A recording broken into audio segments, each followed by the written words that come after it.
James, thanks for joining. This is very much, what are we going to call this? It's a health chat. It's a chat to inspire people that are struggling on their health journey. So what we're trying to do with the business gym program is help people with the 5F framework, family, faith, family, fitness, friends, finance. Obviously, fitness is a huge part of that.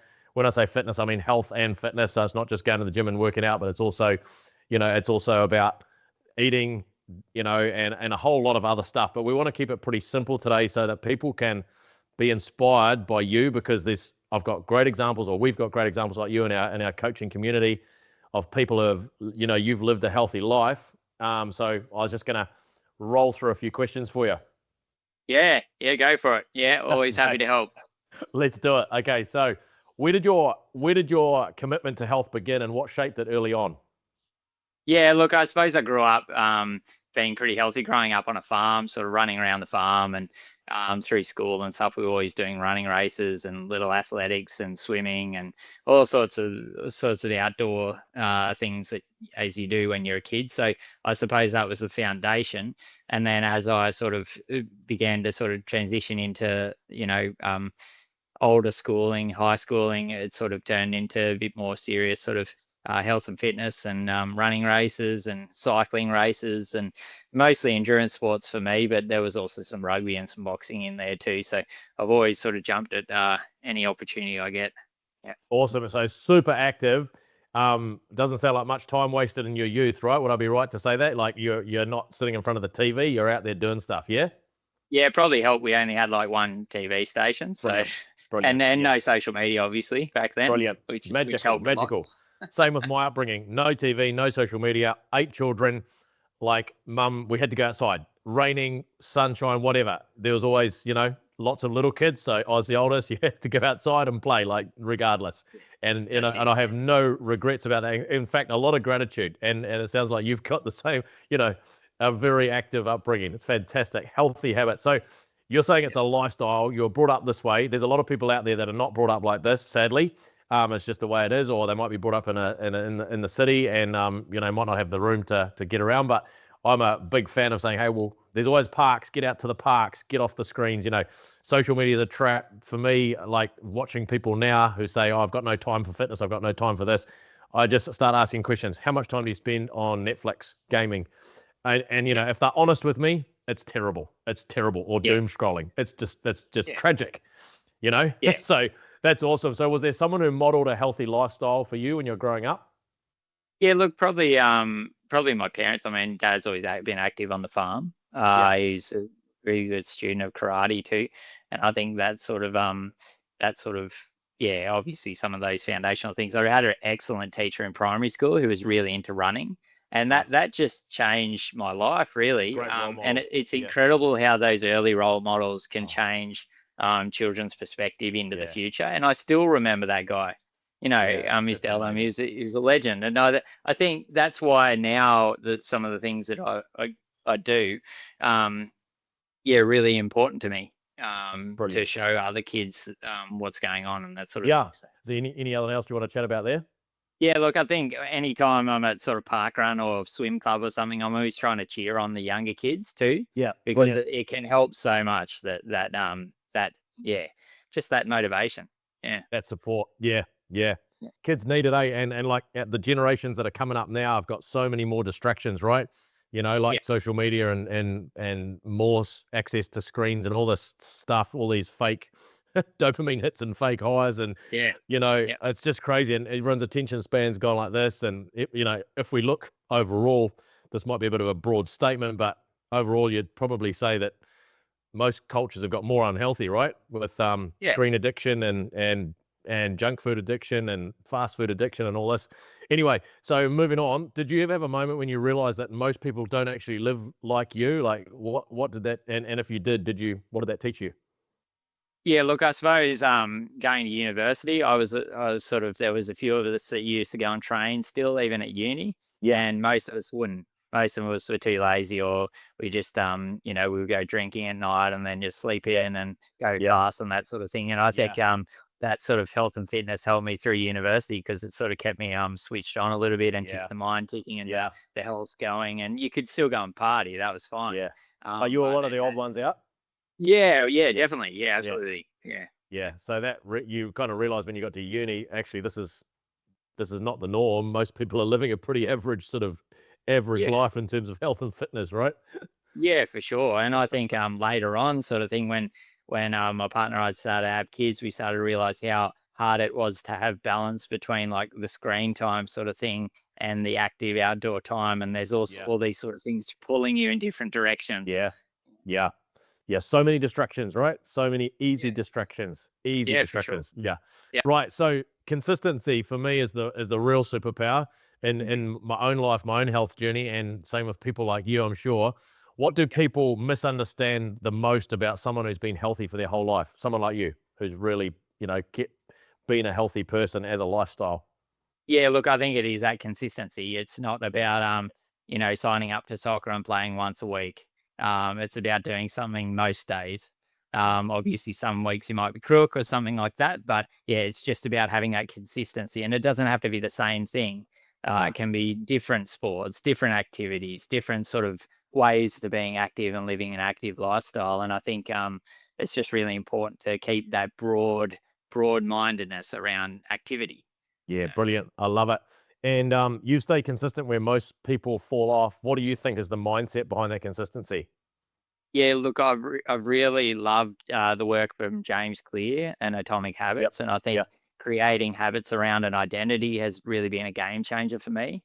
Yeah. So for my identity, I have some very specific ways of looking at who I am as a person, Yeah. and that identity can help to build habits and build consistent habits around trying to cast votes for that identity.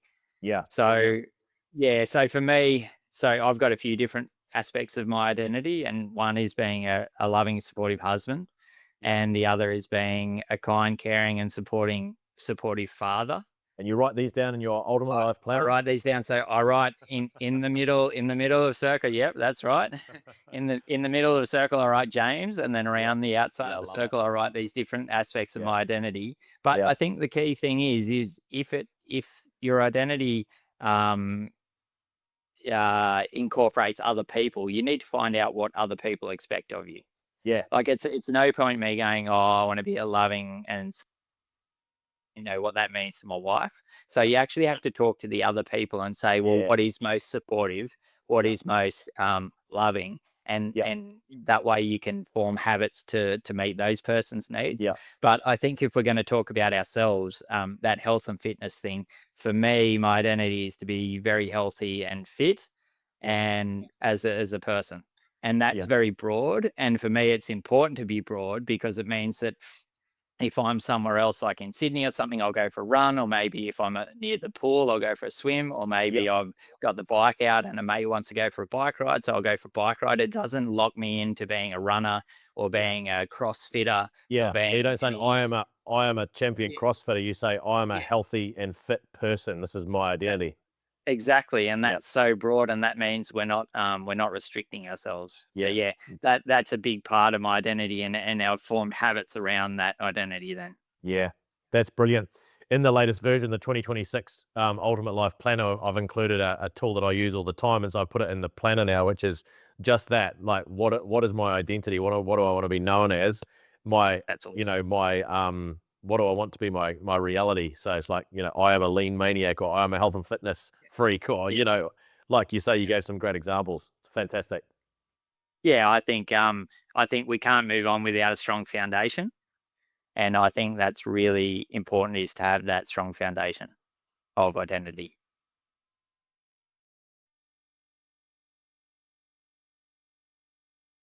I've lost you. That's me. Yeah, I think that's yeah, my. yeah. I I've think got that's you. my. I think it's my Oh, turn. Honestly, oh, I've been running this for days and nothing's happened. yeah. It's so funny. No, Now, that's all now good. we've both Where got a problem. where do you get up to? Yeah, so I was just saying, that in the planner now, I have actually included that as a tool as well, and as Yeah, part of all the tools is this is what is my identity? What do I want to be known as? yeah, And yeah. write it down as my current reality.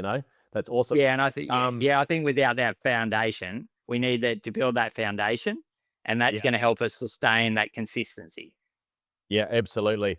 And the you know this well, but the steps we take when we're teaching and training for all of our business coaching is, number one is mindset. Number two is habits, because if we can't change mindset, we can't change habits, and we are a result of what we do daily. Like, our daily habits define us, and you can't escape that. And people hate that, or often it's very uncomfortable for people. It's quite confronting because, people look at themselves and go, "Oh, wow, you really?" Yes, really. This is why you are where you're at. This is why you're unhealthy. This is why you drink too much, alcohol and do all these silly things. It's your habits. Yeah. And number three, if we can fix those two, then we can have transformation. And it's just like, anyway, you're inspiring us. It's great. Do you rely more on discipline or identity or routine or something else? We've probably covered it, but Yeah, look, I think naturally I'm fairly disciplined. I have to be with my work. I'm a dairy farmer, so I can't just let the ball slip, sort of yep, thing. So that sort of has always been okay for me. But yeah, definitely addressing identity has been a big thing, yep, especially when it's addressing the other people around me, and to have a good balanced life, because work's really demanding. So it's been really important for me to broadly address that identity aspect, and yeah, adjust it as things change as well. yeah, I think that's brilliant. really important, and to constantly focus on that identity and cast votes for it by operating under those habits that Yeah, we create. And those brilliant. habits can change over times, but if we create habits around meeting that identity, it's so much easier to build those habits. Yeah, But we start small, just start really, really small to get that consistency and yeah, build those habits. yeah, There's no point going out and buying a home gym, or buying, the flashiest running watch, or the best joggers, or whatever, because we want to be this, healthy and fit person. Let's start small. You see it all the time. People go out and they just say, "I'm going to have a health kick, and I'm going to buy all the best stuff and get a yeah, personal trainer." And yeah, they go yeah. full in, and they just burn out straight away. And I think so. So all the stuff We've that all I got friends do, like that, and friends and yeah, family like that. It's so well, that's frustrating right. to And, watch. and I think I just so encourage people to just start really, really small. And Yeah, and James Clear even says, like, he's had clients that have done, like, they'll go for 1 minute, they'll put on their joggers for yeah, every day, yeah, and then they'll take them off, continue on with their day. So they'll do that to build the habit. Then they'll go out the door and they might walk 500 meters, come yeah, back, just to yeah, build that habit, and just build up very, very slowly. And I think yeah. that's really critical. Yeah, it's brilliant. And what we're seeing on our PBA health chat, like, you're showing up there every day and inspiring others, but we're seeing more and more people come into this journey. A couple of guys in their 50s that are like restarting their journey, Yeah, recommitting, getting back into press ups every day, having that group. And now we've got that group accountability. It's so neat to watch that yeah. they're feeling better and they're more positive. And one guy's just won Employee of the Month for the first time in his whole life, Oh, that's you know, yeah, and he just doesn't, he just like, wow, how did I do this? And it's like, because he's yeah, had a mindset shift. He's changed his daily habits. He starts yeah, small and he's just building them up over time, and he's yeah. showing up every day. Love it. Yep. And I think, I just, on the identity side of thing, I think it can go the other way too. I see some people going, "Look, I've got really bad knees." And that Mm. becomes their identity. Like, they've never been able to run because they've Yeah, got bad knees. And that sort of creates a negative identity, because it becomes their yeah, identity. And yeah. same It with becomes one a of the, massive blockage, right? yeah, it's a huge block. And one of the fitness coaches, like, in town here, she's like, chronically ill mama, fitness coach. And Yeah, she's labeled herself in a negative. So yeah, everyone's got something, right? Like, I've got a chronic illness, I've got a yep, disease that's pretty yep. horrible, but everyone's got something. But if we let that define us, then we can never move past. No, We can never move in a positive no, way to shifting that no. identity. And it We just doesn't mean that we ignore what we've got. It no, doesn't mean we no, no, ignore not at that, all. but we can work on the other parts of life that we can control, and Yeah, that can make that side of it yeah. better. So Otherwise, we yeah, become a victim. We become a victim, and then we like start. Yeah, I mean, it's just a one way downward spiral, isn't it? yeah, And absolutely. I Yeah, know I've got so many examples in my life where, oh no, like my back, I've got terrible back problems, and oh, my knee, I just can't walk or I can't yeah, run, or I yeah. just can't do it. And You know, then the excuses come in and start to attack, and yeah, yeah, and it becomes your reality. Like, you yeah, believe in your own BS. yeah, yeah, that's right. Yeah. It's terrible. I know. Okay. So moving on, walk us through a typical day in your life.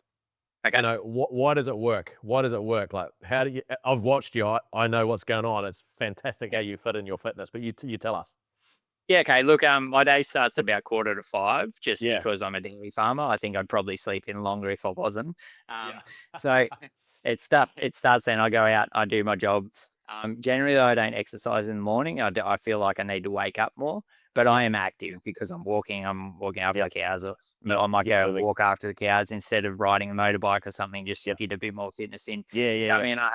Come in. I have Just healthy. stop there. Those little decisions are key, right? It's like They are, yeah. so The little everywhere I things, go, like if there's an elevator or stairs, you take the stairs. Like you've got to make these decisions. Life is made up of these tiny decisions, and people think, "Oh, who cares? I'll just take the lift this time." That is what happens. You'll just default to that, and that's your life. And you wonder why you're overweight and unhealthy. And it's just, I'll do it this time, and then you do it. The problem is you do it every freaking time. So stop. That's Yeah, good. yeah. That's awesome. Yeah, so, but I'll have a healthy snack beforehand, so I might have a handful of nuts and a glass of water, always starting with a glass of water, plenty of hydration through the day. I'll get inside, I'll have a healthy breakfast, usually high protein, plenty of calcium from bones, and sort of make sure that it's got a good balance of macros, and that can be learned over time. And I do use ChatGPT now to formulate and hone in on diet, and that's a really easy way to do it. So always trying to keep healthy diet as well as exercise. Then I'll go out and I'll do a full day of physical work on the farm. So fencing or shifting irrigators and all that sort of stuff. So keeping active anyway. I'm always thinking about lifting technique and that sort of thing to make sure I avoid injuries. And having snacks through the day. So a protein shake mid morning, and then a healthy protein packed lunch, then another like protein packed snack, and then dinner, and then maybe like something with a bit of collagen in the evenings. Yeah. I usually supplement with a bit of magnesium in the evening as well, just to give the muscles a bit of a rest. And I use blood testing to work out what might be deficient in my levels. So magnesium is one of them. So I make sure I add that. Yeah. I don't add calcium because I've got my blood tests are fine, or vitamin So D. how often do you do your blood work? Look, I probably do it I have to do it every 6 months for my disease condition. Yeah. But I do it probably every 3 months just to keep on top of general health. You want to But share with if us what your condition is, or is it too personal? yeah, I'm happy to. So I have CAH, which is congenital adrenal hyperplasia, which is basically adrenal insufficiency. It means that my body doesn't produce enough cortisol to sustain it through stressful events. Wow. So cortisol is one of those critical stress hormones. So if you were to walk outside now and break your leg, your body would be flooded with cortisol to allow its vital organs to continue working. So you could get through that. So my body doesn't produce enough of that. Wow. And some people with AI don't produce any. So which is really critical. So unfortunately, I've got a little bit, but not enough. So I have to take corticosteroids to sustain me throughout. Yeah, so you have to take steroids. Wow. Yeah, not ideal. Steroids as replacement drugs, which have their own downsides. So they're a bone eater as well. So I've got to be careful. I'm on the lowest dose I can be. I'm probably a bit underdosed for my condition, but it's sort of a balance. So look. Yeah. Thanks for sharing that, because this is like no excuse. You're not making excuses. You could easily use that as an excuse, and I love that. That's why I asked. I hope you don't mind me asking. I'm totally open with it. And look, it's one of those conditions that can be difficult to manage if I do get really sick. I have to sort of self-inject like big doses of corticos, and it's not much fun. But look, it's just I can't change that. There's no point harping on about it. But what I can control. What I can do is I can stay as healthy as possible, so that if something does go wrong, my body is in a healthy state already. Yeah.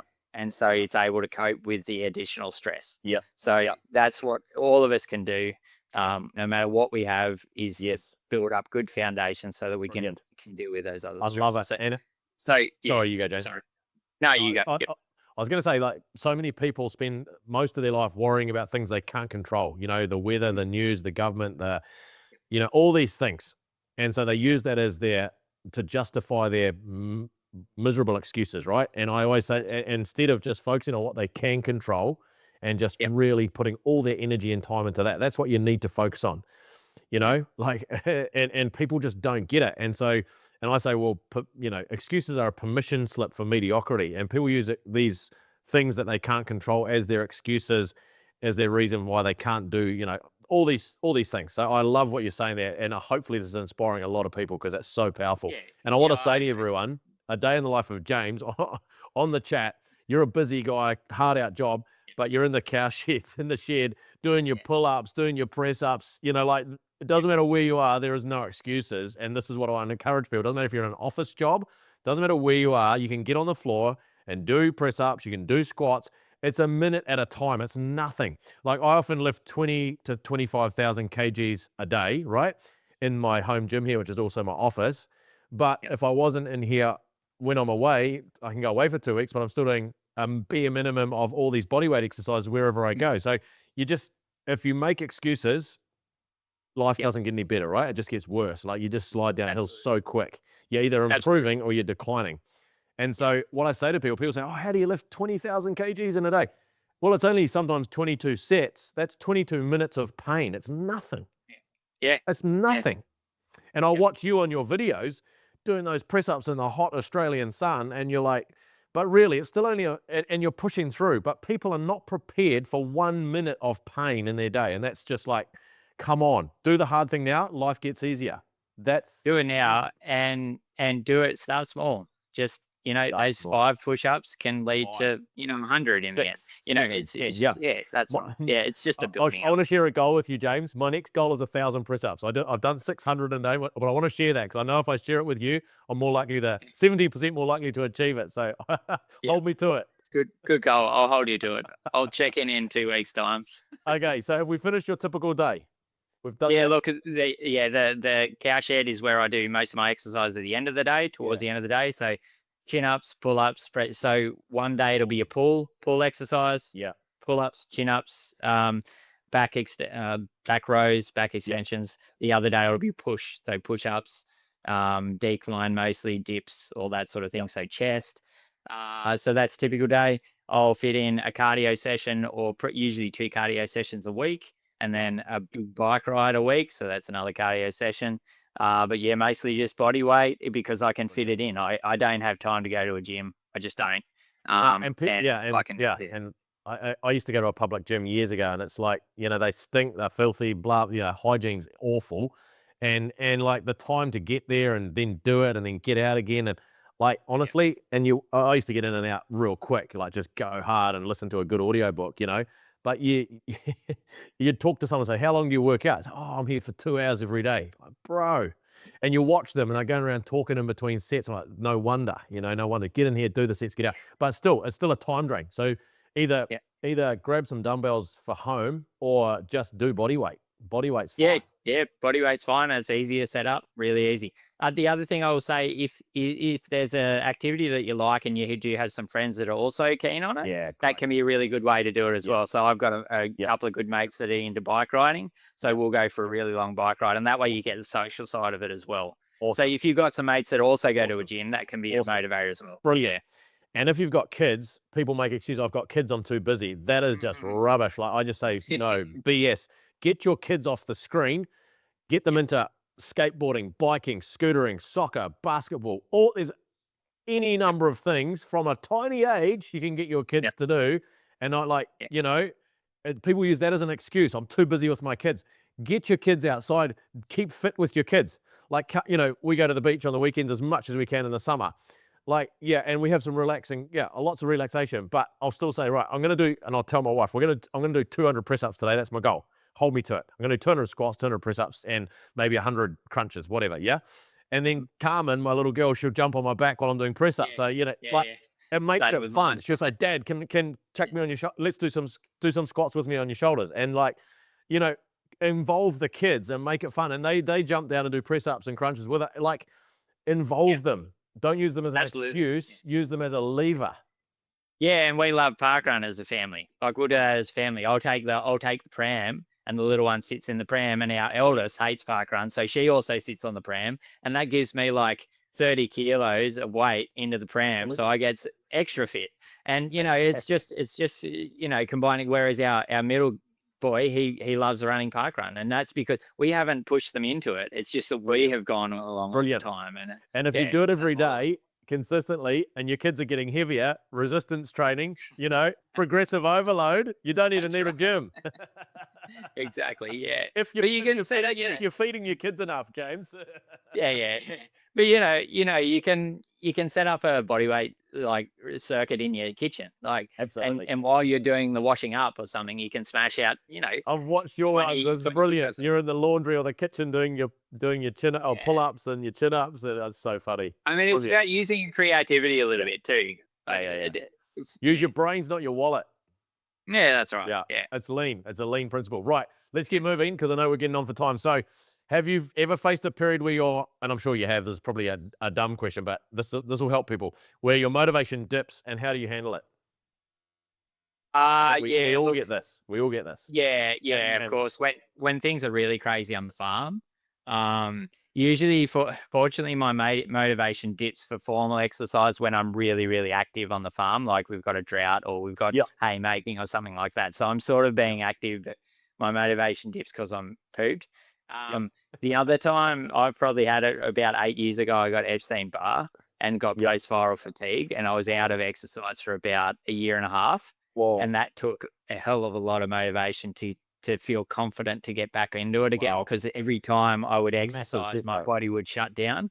Wow. So that was a huge setback about 8 or 10 years ago. But eventually I learned that. Did you compete at some point in professional sports or no? I've done sort of sponsored cycling when I was sort of a late teen sort of thing. Phenomenal. So but sometimes that overload and not training smartly can lead to body breaking down too. Wow. So that's crazy.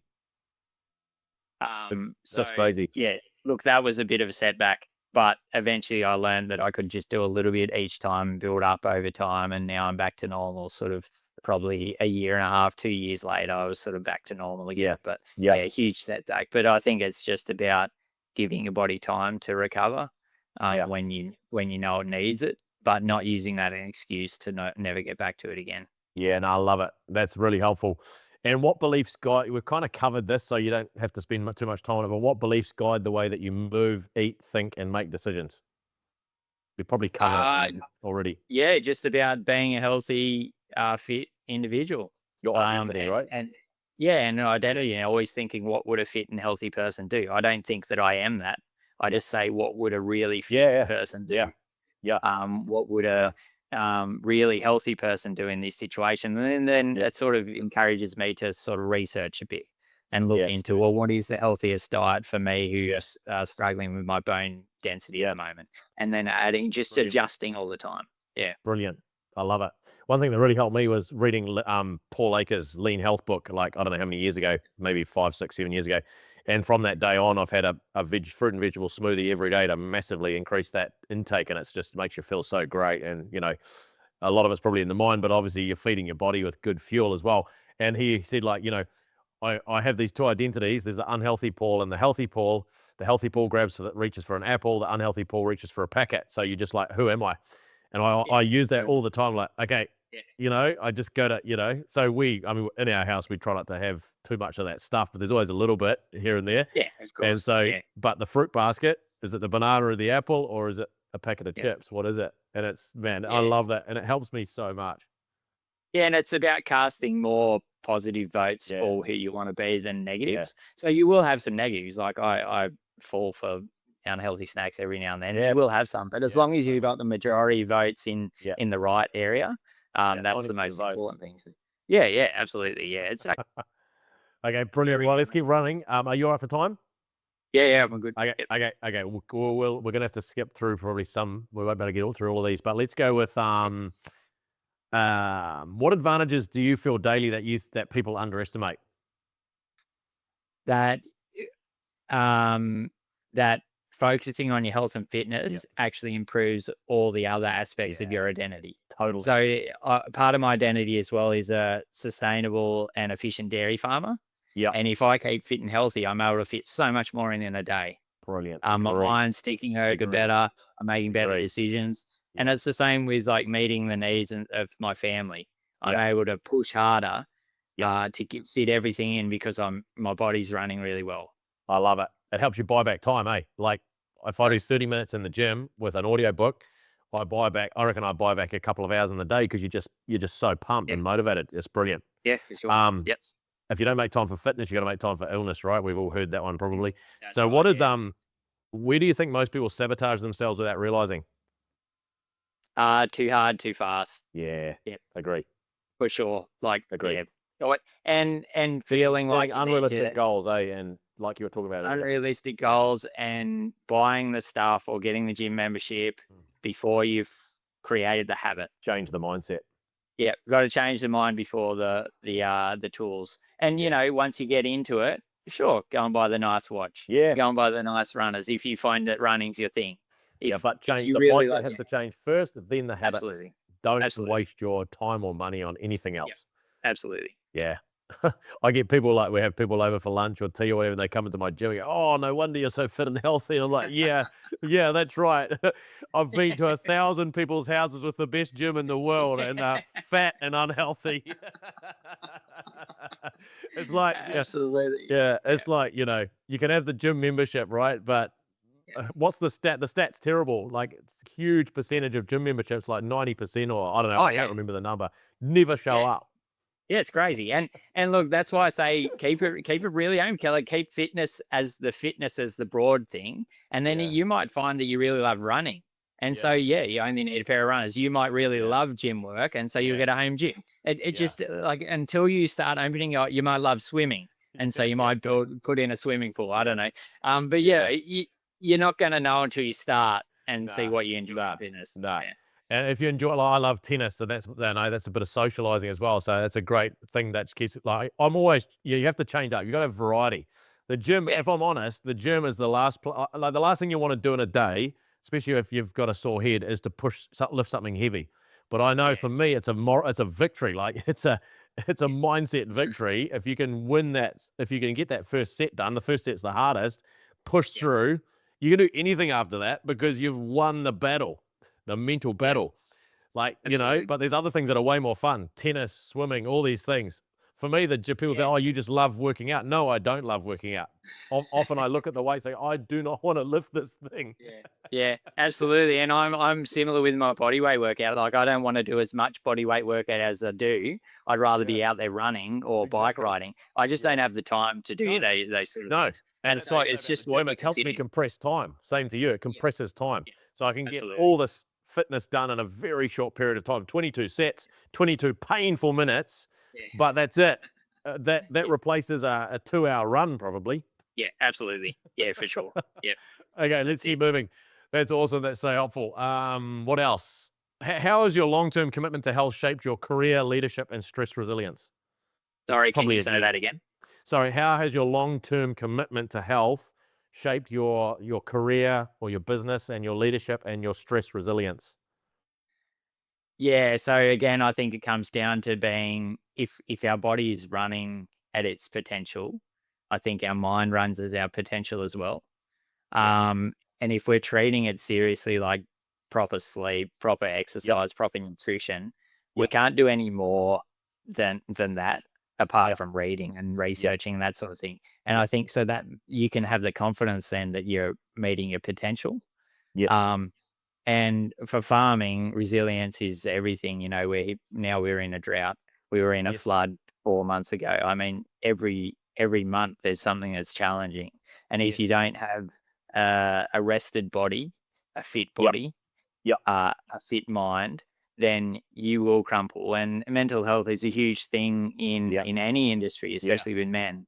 And I think we've got to cast votes for being resilient in terms of our mind, our body, and all of those aspects, because that means when something does challenge us, we are at least have that huge foundation to build from. And look, it may impact us, and that's fine, but it's not going to impact us like it would if we were unhealthy, had a bad diet, and didn't sleep much, and that sort of stuff. So I think it's just giving us a head start for those challenging times. Yeah, that's brilliant. Right, we're on the home straight. That's so helpful. So, what advice do you give to people who want to improve but they feel overwhelmed? What do you say?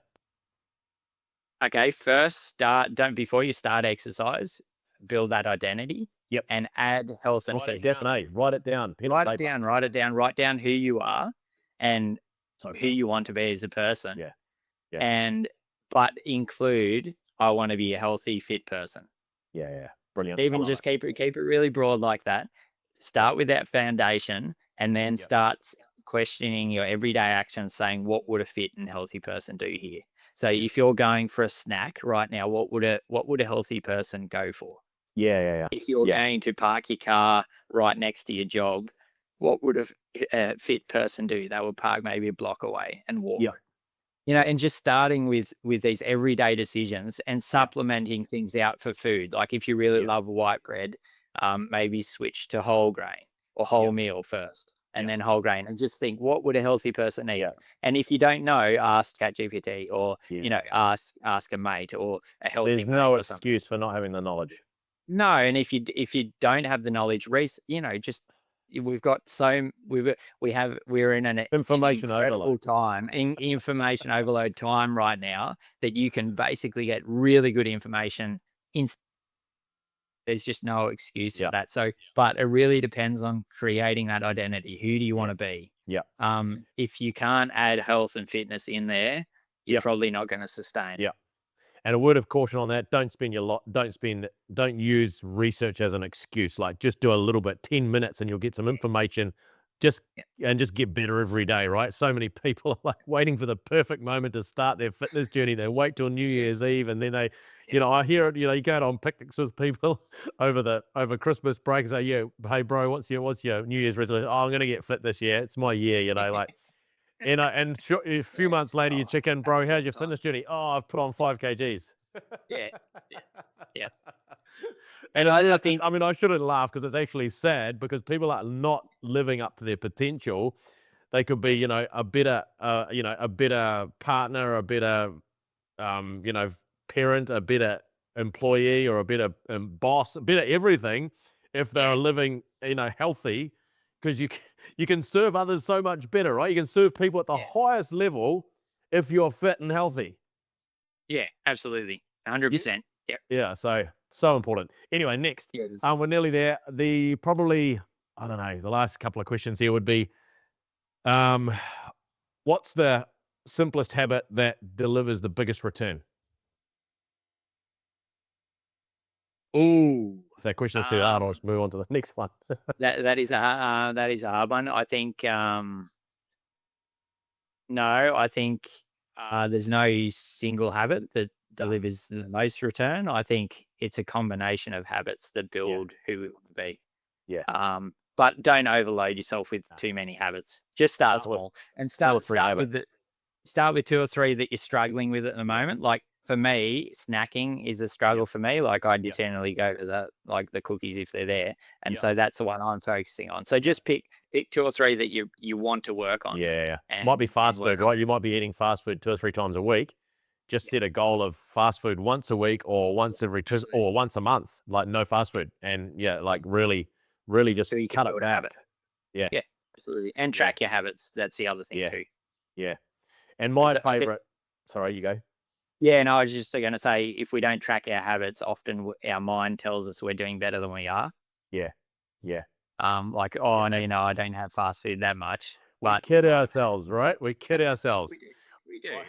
I totally agree. I got on this habit tracking app back in 2017, and I thought I was consistent, and I thought I had good self-discipline. And, I was kidding myself. When I started tracking, I was like, whoa, I'm only 40%, and I thought I was 80% or 90%.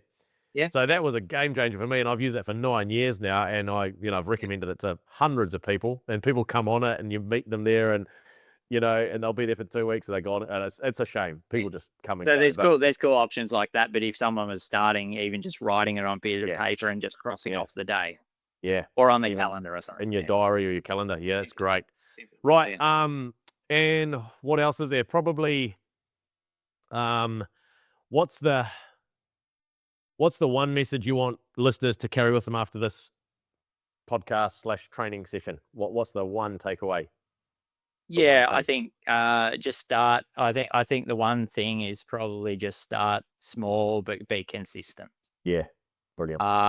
And try different types of movement, different types of exercise, until you find one that you don't have to enjoy, but you think you can stick with.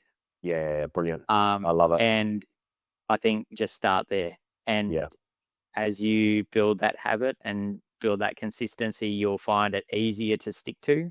And Yes. then you'll naturally progress to more reps or longer Yes. kilometers or Yes. whatever. You'll Yes. naturally get better at it. I love it. I love it. That's fantastic, James.